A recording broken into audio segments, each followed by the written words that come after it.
যেই দেশে মুসলমানরা সংখ্যাগরিষ্ঠ হবে সেই দেশে আল্লাহ বলতেছেন অন্য ধর্মের লোকদেরকে আমি তোমাদের কাছে আমানত রাখলাম,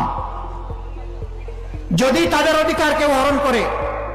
আল্লাহর নবী বলছেন হাসরের দিন ওই মুসলিম নামের জালিমের বিরুদ্ধে আমার আল্লাহর দরবারে আমি হব বাদী, তার বিরুদ্ধে আমি করব মামলা দায়ের।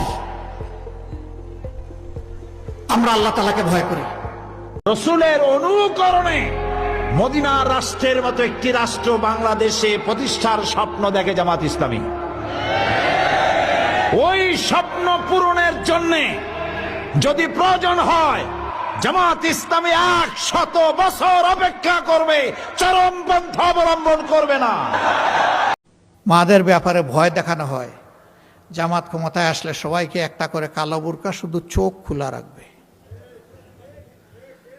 ইসলামের বিধানে চোখ